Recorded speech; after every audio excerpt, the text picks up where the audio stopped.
Cape Cod Broadcasting weaves the listening environments of 99.9 WQRC, Ocean 104.7, WFCC Classical 107.5, Cape Country 104, and CapeCon.com's website experience to reflect the lifestyles of the people who live, work, and play on Cape Cod. We hope that you enjoy this podcast. Good morning. I'm Rob Woodard. You're listening to Sunday Journal. Joining me today is Joe Forgione. He is an expert on credit cards and their security. He works for a company called Transaction Resources. That's an especially important topic at this time of year, of course, when the malls and stores are packed with Christmas shoppers. So good morning, Joe. Thanks for joining me today. Rob, thank you for having me. So tell me about your background. How did you get to be an expert in the credit card security industry? Well, I started in the credit card field about 15 years ago. And just through self-taught and having some customers that had been breached, learning a lot about the industry, and it's become as you know, almost a day-to-day occurrence with data breaches and even email breaches you see now with Sony. Right. So it's very interesting to me, and hopefully with some new regulations coming down the road, this will change. Now, tell me some of the most. Is this a time of year that people should be especially vigilant? I mean, are the thieves because everybody's getting their credit cards out to do their shopping, whether it be online or in the stores? What sort of activity in this field do you see at this point in the year? You know, Rob, I tell my customers the hackers are non-discriminatory, and what I mean by that is they don't really even know who they're hacking most of the time. What they do is they have, it's called malware software, and it's well beyond my scope of technology, but it's a software that just runs through the HTTP world, HTTP world, and it looks for open ports into networks. And when it finds an open port, it'll go in and start looking for credit card numbers. Then when it finds credit card numbers, it starts pulling them out. So in other words, if I go online and make a reservation, let's say at an airline or the Steamship Authority, this software can infiltrate that area of my computer and then drag my number off? That's correct. And the average of a data breach right now is $145,000, which is all the liability to the merchant. Right. And actually, from the time of detection to the time it goes into the malware goes into your system to the time of detection is normally 18 months. Is that right? Yes. Yeah. Now, it seems to me as though banks and credit card companies are really becoming a lot better at catching this stuff. Just, when somebody tries to use your card, they go, this is a really unusual pattern for this person or then this just happened to me literally 2 days ago when I got a call from my bank saying that someone was trying to use my credit card number down in Louisiana at some store down there, and they called me immediately and said, is this your charge? And I said, no, it's not. So what sort of response are the banks? Are they getting better at detecting this sort of thing? They are. It's hard to keep up with what they are. In the back of your card is a mag strip, and in that mag strip is your name, the number on the card, the expiration date. It also has your address and your zip code. And the credit card companies knows you're going to do 90% of your business within 5 miles of your house. Mm-hmm. So if there's a large transaction across country and it looks very peculiar, they're going to stop that transaction and call you.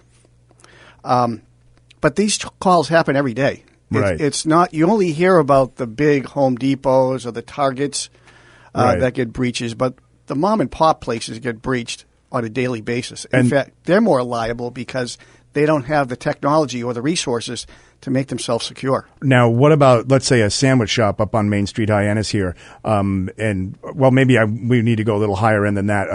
A clothing store is something where the merchant is taken for several $100s or thousands of dollars, let's say, in merchandise due to a fraud of this type. What is their recourse? I guess they can file an insurance claim, or obviously they can, but generally they are on the hook. It's not the card issuer. It's not the client.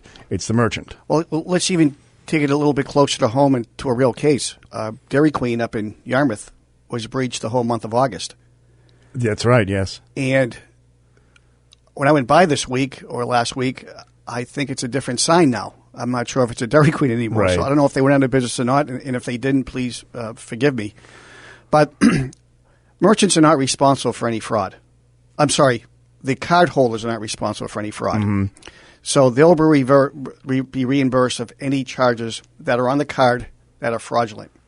Now, the merchants are responsible for any fraud.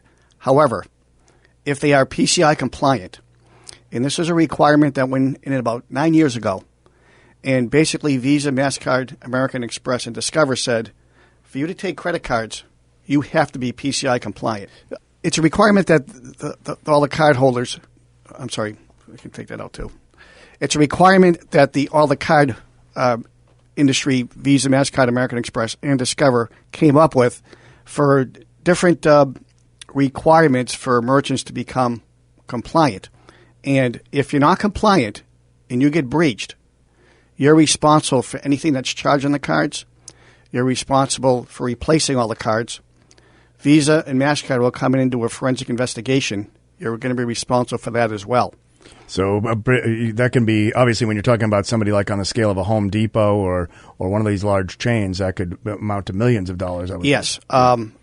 There was a company called Heartland Payment Systems that was breached probably about 7-8 years ago, and I believe their fine just for MasterCard was $63,000. Right. So it's a big hit to the bottom line. I'm sure it is. Now, you talked about the malware infecting your computer, and the thieves can pull the information from your computer. What about some of these things? I've heard about these instances where the thieves will put some sort of device into an ATM and they can scan your card and get your information. Is that becoming less popular as technology in the computer world improves? Yes, that is not as common as it used to be. Mm-hmm. Banks and ATM providers have gotten a lot better being able to protect themselves from that type of breach happening. Still does, but they've gotten a lot better at it. And now, is it common for a thief to, work in a store or be looking over someone's shoulder and jot down? What are some of the most common methods? We've talked about the malware, and we've talked about this other thing with the ATM. What are some of the common methods that the thieves will use to get your information? Or is the malware just the Mac Daddy of them all, and that's generally what they do? The hacking, the malware is really the main one. I mean, for TJ Maxx, they actually had the hackers outside in the parking lot with a laptop.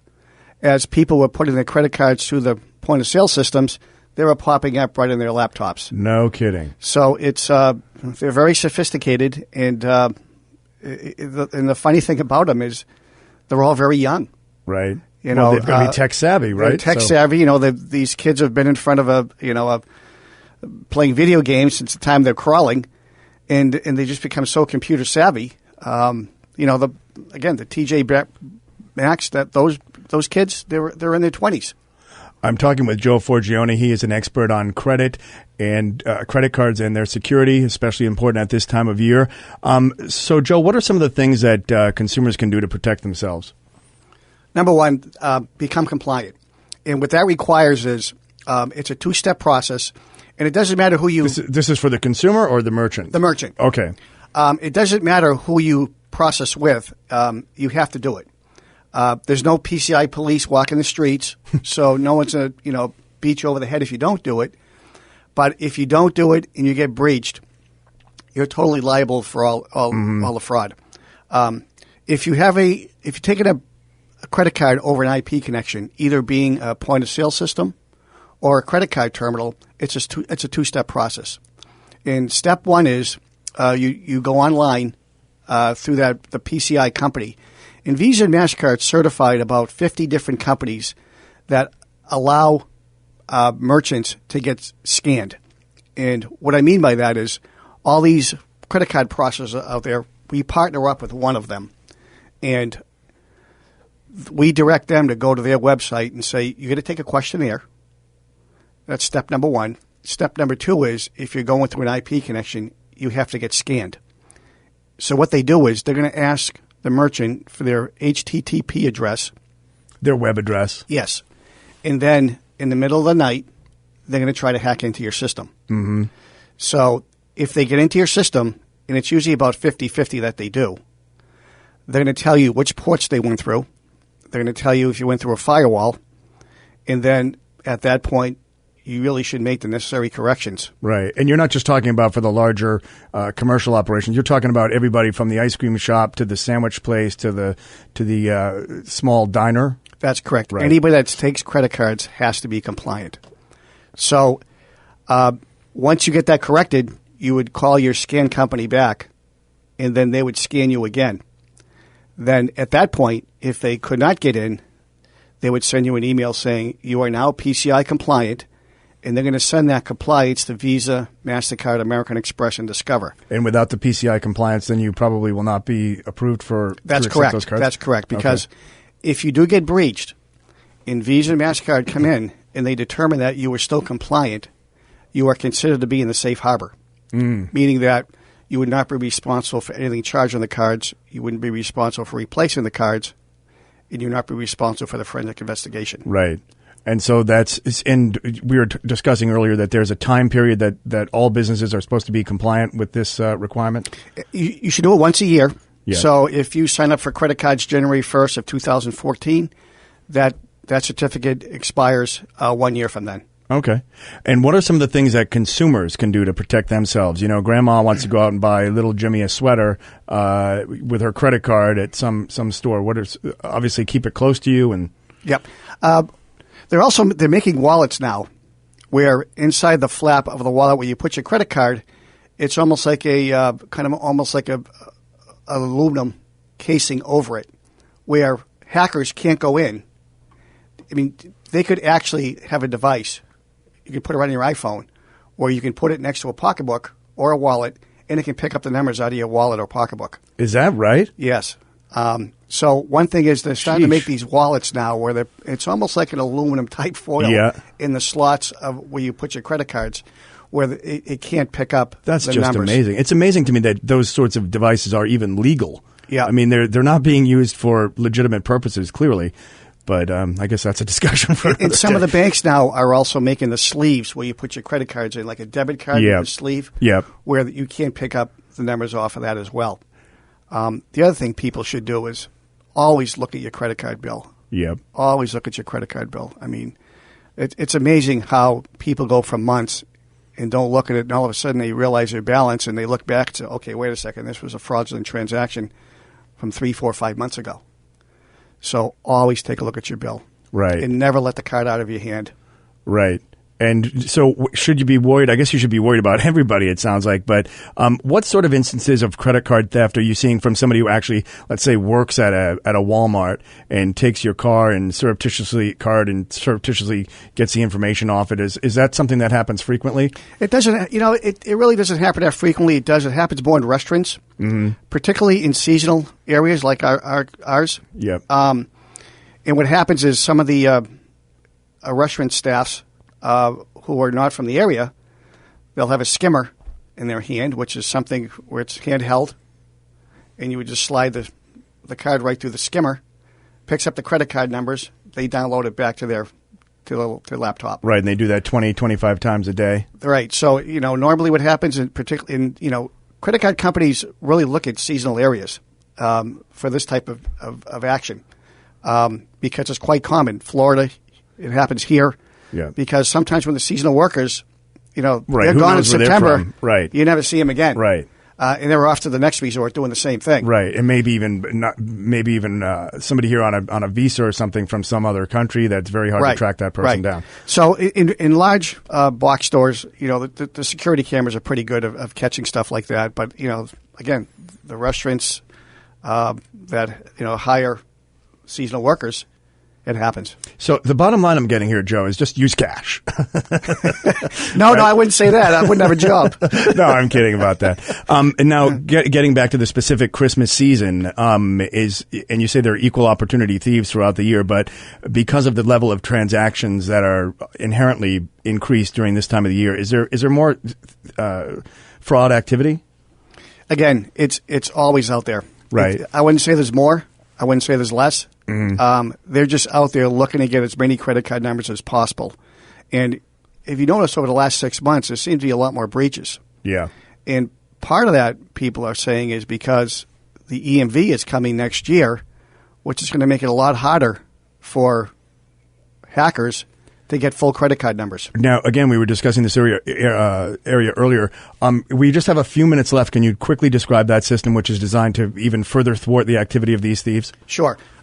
Anybody accepting credit cards really needs to know what EMV is. And EMV is EuroPay, MasterCard, Visa. And anybody that's traveled to Europe, they take credit cards totally differently. In their credit cards, there's a chip inside, and you put your card into a slot in the credit card terminal, and they issue a PIN number where you put your PIN number in as well. So that is coming to the United States October 15th of next year. And it's extremely important that merchants call their providers, find out what they have to do to be EMV compliant. Chances are they're going to have to upgrade if they have a point-of-sale system to upgrade, or if they have a credit card terminal, they'll probably have to get another credit card terminal.